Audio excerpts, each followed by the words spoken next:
Hello everyone, नमस्कार। एक बार फिर से आप सभी का बहुत बहुत स्वागत है लोधर क्लासेस के यूट्यूब प्लेटफॉर्म पर। दोस्तों, बीए सेकेंड ईयर के अंतर्गत फाउंडेशन वाली क्लासेस जो है आज से हम प्रारंभ करने जा रहे हैं। इससे पहले English language and foundation course में जो इंग्लिश लैंग्वेज वाला सेशन है दोस्तों, इस पर डिटेल क्लासेस हमने स्टार्ट जरूर की थी, लेकिन वहां पर 4-5 सेशन मात्र हुए हैं। अभी आपके एग्जाम को नजदीक देखते हुए अब जो है हम एग्जाम के लिए महत्वपूर्ण सेशन लेकर के आ रहे हैं फाउंडेशन के चारों सब्जेक्टों पर। फाउंडेशन के चारों सब्जेक्ट कौन कौन से? एक आपका हिंदी हो जाएगा, एक इंग्लिश हो जाएगा, एक होगा आपका उद्यमिता विकास और एक महिला सशक्तिकरण। चारों विषयों पर दोस्तों अब मेरे द्वारा एमसीक्यू फॉर्मेट में आपको क्लासेस दी जाएगी, सीरीज दी जाएगी। जैसे कि इंग्लिश में मैं आप लोगों के लिए दोस्तों 350 से ज्यादा प्रश्नों पर सीरीज लेकर के आ रहा हूं। ये 350 350 प्रश्न मात्र आप लगा लीजिए, सिर्फ पढ़ लीजिए इनको, इससे इंग्लिश में एक भी क्वेश्चन बाहर नहीं जाएगा। इसी तरह से उद्यमिता विकास पर चर्चा करेंगे एमसीक्यू क्वेश्चन आंसरों के साथ ही, उसी तरह से महिला सशक्तिकरण और उसी प्रकार से हिंदी में। क्लियर है ना? तो आज से ही ये क्लासेस स्टार्ट हो चुकी है। इस क्लास का अनाउंस में अभी से लगभग 15 दिन पहले आप लोगों के लिए कर चुका था। क्लासेस स्टार्ट करने का समय नहीं मिल पा रहा था क्योंकि सेकेंड ईयर में हिंदी साहित्य की क्लासेस चल रही थी, और अब चूंकि हम जो है फाउंडेशन पर आ चुके हैं और अब जल्दी ही फाउंडेशन कोर्स को हम यहां पर कंप्लीट करेंगे। और मैं आपसे फिर से बोल रहा हूं, क्लास को स्टार्ट करूं उससे पहले फिर से रिपीट कर रहा हूं कि फाउंडेशन कोर्स अब नहीं रुकेगा, पूरा कंप्लीट करेंगे। चारों ही सब्जेक्ट फाउंडेशन कोर्स के मैं यहीं पर कंप्लीट करवाने वाला हूं। अब कोई किताब को आप टच करने की भी आवश्यकता नहीं है आप लोगों को। आप इजीली तरीके से जो है आप इन सेशनों को देख करके और डिस्क्रिप्शन से नोट्स डाउनलोड करके सिर्फ एक रिवीजन आपको मात्र लगाना है, आपका फाउंडेशन पूरी तरह कंप्लीट हो जाएगा। क्लियर है? और ये सेशन जो है मात्र बीए वाले बच्चों के लिए नहीं है, बल्कि साथ में बीएससी, बीकॉम, बीबीए और बीए एलएलबी वाले जो बच्चे हैं या बीएचएससी वाले जो बच्चे हैं उनके लिए भी उतना ही महत्वपूर्ण है जितना कि बीए सेकेंड ईयर वाले बच्चों के लिए है। एक बात और मैं रिपीट कर दूं, थोड़ा टाइम ले रहा हूं आपका स्टार्टिंग में ही, लेकिन दोस्तों ध्यान दीजिएगा। हो सकता है कि जैसे मैं इसको सेकेंड ईयर में कवर कर रहा हूं, हो सकता है कि आपकी यूनिवर्सिटी आपको इसे बीए फर्स्ट ईयर में पढ़ा रही हो, तो भी आपको कंफ्यूज नहीं होना है। अगर ये वाला टॉपिक है, डैफोडिल्स पोइम है, वाइड है ना, डैफोडिल्स पोइम है, तो बिल्कुल आप इससे कवर कर सकते हैं। और चूंकि प्रत्येक सीरीज में मैं टॉपिक का नाम भी प्रारंभ में ही लिख करके लेकर आऊंगा। आइए, माफी चाहूंगा, बहुत समय मैंने आप लोगों का क्लास स्टार्ट करने में ही ले लिया। चलिए अब डायरेक्टली शुरू करते हैं दोस्तों। आज की सीरीज का पहला क्वेश्चन है, ध्यान दीजिएगा, पहला क्वेश्चन है, in the poem the daffodils the poet has described the beauty of. तो डैफोडिल्स जो पोइम है इसमें कवि, पोइट अर्थात कि कवि किसको डिस्क्राइब करता है, किसकी खूबसूरती को, किसकी सुंदरता को डिस्क्राइब करता है। 4 ऑप्शन दिए जाएंगे आपको एग्जाम में भी बिल्कुल इसी तरह से, गर्ल की सुंदरता को, नेचर की, बोथ गर्ल और नेचर दोनों की, या नन ऑफ द, इनमें से कोई नहीं। तो राइट ऑप्शन यहां पर दोस्तों क्या हो जाएगा? ऑप्शन बी करेक्ट हो जाएगा। नेचर की सुंदरता की यहां पर बात की गई है इस पोइम में। चलिए नेक्स्ट क्वेश्चन है, where were the daffodils. Daffodils कहां पर थे, कहां पर देखे गए पोइट के द्वारा, कवि के द्वारा? 4 ऑप्शन, बिहाइंड द फॉरेस्ट, जंगल के पीछे, beneath the trees in orchard, तो बगीचे में पेड़ों के नीचे, या फिर by the side of lake, तालाब के किनारे पर, या फिर बिसाइड द रिवर, नदी के पीछे। कहां पर दोस्तों? तो अगर पोइम आपने पढ़ी होगी तो बिल्कुल आपको याद होगा, ऑप्शन इसका सी करेक्ट होगा। तालाब के किनारे पर कवि के द्वारा जो है डेफोडिल्स के पौधे या डेफोडिल्स के जो फ्लावर्स थे वो देखे गए थे।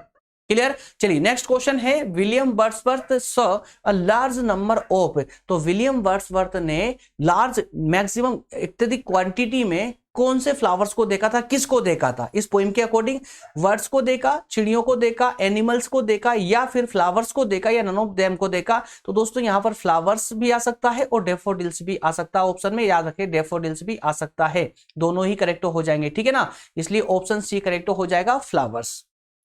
क्लियर? अगला प्रश्न है, the colour of daffodils is.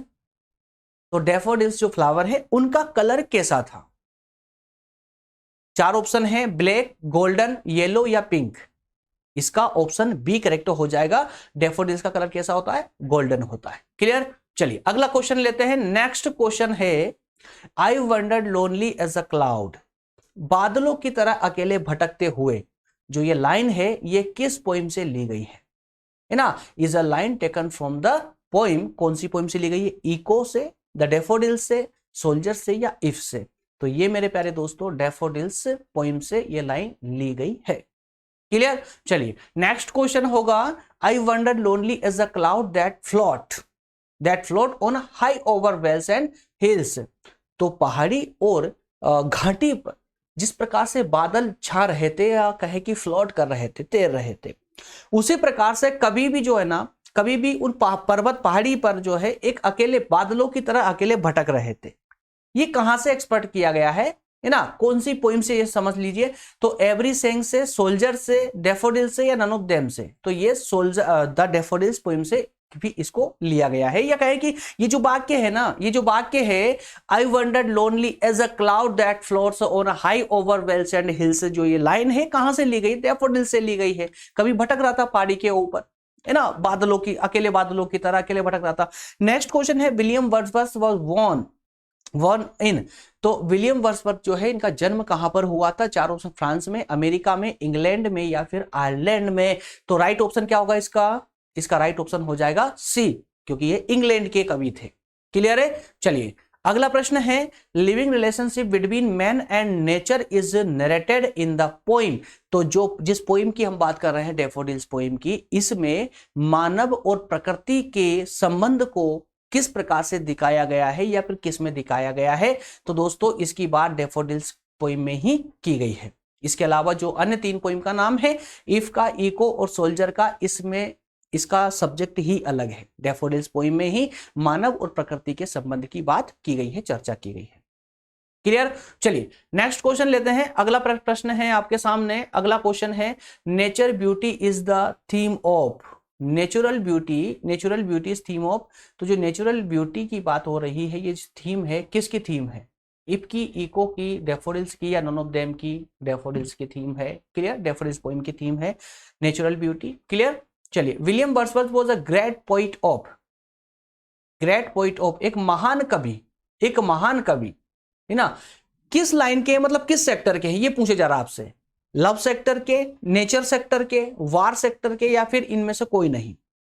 तो किस प्रकार की कविताएं जो है ये लिखते हैं। क्लियर है।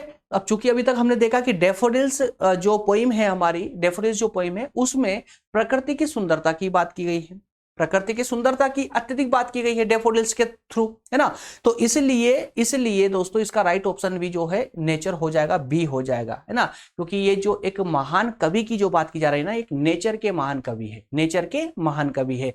अगला प्रश्न है, the daffodils can be called, जो डेफोडिल्स पोइम है इसको कहा जा सकता है नेचर पोइम कहा जा सकता है, प्राकृतिक कविता कहा जा सकता है, हीरोइक पोइम कहा जा सकता है, वीरता भरी कविता कहा जा सकता है, या साइको एनालिटिकल पोइम भी कहा जा सकता है, साइको एनालिटिकल पोइम या फिर नन ऑफ दिस। क्लियर है। तो इनका दोस्तों अब यहां पर थोड़ा सा आपको फोकस करना होगा, प्रकृति की सुंदरता की बात अवश्य की गई है डेफोडिल्स पोइम में, लेकिन जितना महत्व प्रकृति को दिया गया है ना, उस प्रकृति के साथ साथ में जो पोइट है, जो कवि है, उसके मन के भावों को भी उतना ही महत्व दिया गया है। अर्थात कि पोइट को जो है उन डेफोडिल्स जो फ्लावर थे उनको देखकर कि किस प्रकार से प्रसन्नता महसूस होती है, किस प्रकार से उसका मन हर्षित हो जाता है उनको देख करके। तो इस कारण से उसके मन के जो भाव उठ रहे थे उनको भी उतना ही महत्व दिया गया था। इसलिए साइको एनालिटिकल पोइम इसको कहा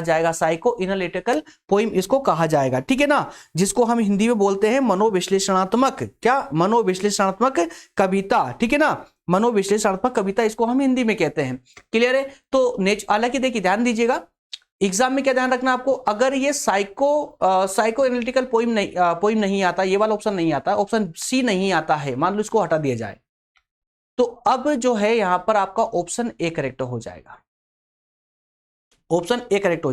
तो ये छोटी छोटी बातों का भी आपको थोड़ा विशेष ध्यान रखना है, याद रखें, है ना, इन छोटी छोटी बातों का आपको विशेष ध्यान रखना है एग्जाम में, कई गलतियां हमारी इससे भी होती है। क्लियर है। चलिए नेक्स्ट प्रश्न लेंगे। अगला प्रश्न है, the poet saw daffodils at a glance.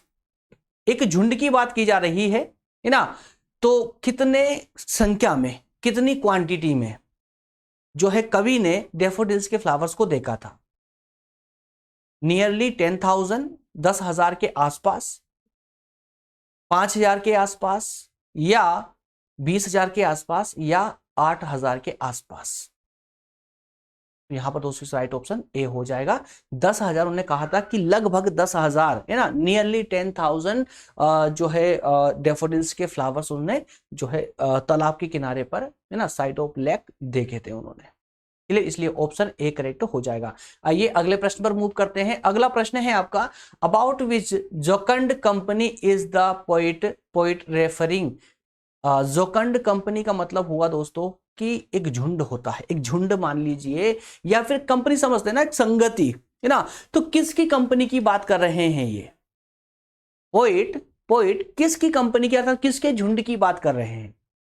तो फ्लावर के झुंड की बात कर रहे हैं। अब फ्लावर है ना, तो देखिए क्लाउड की, क्या बादलों के झुंड की बात कर रहे हैं? नहीं। तो क्या स्टार के झुंड की बात कर रहे हैं? बिल्कुल नहीं। तो डैफोडिल्स की, बिल्कुल हाँ, डैफोडिल्स के झुंड की बात की जा रही है। Wave of the lake, wave of the, अब वेव जो लहरें उठ रही थी, लहरों का कोई झुंड थोड़ी ना होता है ना, वो तो क्रम से आती है लहरें, तो उसके झुंड थोड़ी होता है, क्योंकि उन्होंने लहरों की भी बात की है, तालाब में उठ रही लहरों की भी उन्होंने बात की थी। लेकिन जब झुंड की बात आती है, जोकंड कंपनी की बात आती है, तो वो डैफोडिल्स को ही रेफर करते हैं। क्लियर? चलिए नेक्स्ट क्वेश्चन है, Wordsworth saw a host of daffodils beside the. चार ऑप्शन है, river, lake, sea and hill. Right option क्या हो जाएगा दोस्तों? लेक। ठीक है ना। अरे सिंपल है कि जो डैफोडिल्स के जो फ्लावर उन्होंने देखे थे, कहां पर देखे, किसके साइड में देखे थे? तो तालाब के किनारे पर देखे थे। Next question, daffodils poem is written by, किसके द्वारा लिखी गई है? तो सिंपल है, कहां गए भाई? विलियम वर्ड्सवर्थ साहब के द्वारा। ठीक है ना। तो ये ऑप्शन कुछ ऐसे भी आते हैं, बिल्कुल इतने इजी भी आते हैं एग्जाम में ना, ऐसा मत सोचिए कि सर इतना इजी, थोड़ी इजी आता है एग्जाम में, ऐसा नहीं है। क्योंकि कभी कभी क्या होता है ना कि जब हम पढ़ के नहीं जाते, हमें पता नहीं होता ना, तो इजी भी बहुत डिफिकल्ट लगता है। डैफोडिल्स पोइम किसके द्वारा लिखे थे? इससे ज्यादा आसान और क्वेश्चन क्या हो सकता है? डैफोडिल्स पोइम में किसकी बात की गई है? एकदम सिंपल है ना ये तो। क्लियर है? तो यहां पर पोइट का नाम पूछा गया था, who were fluttering and dancing in the breeze.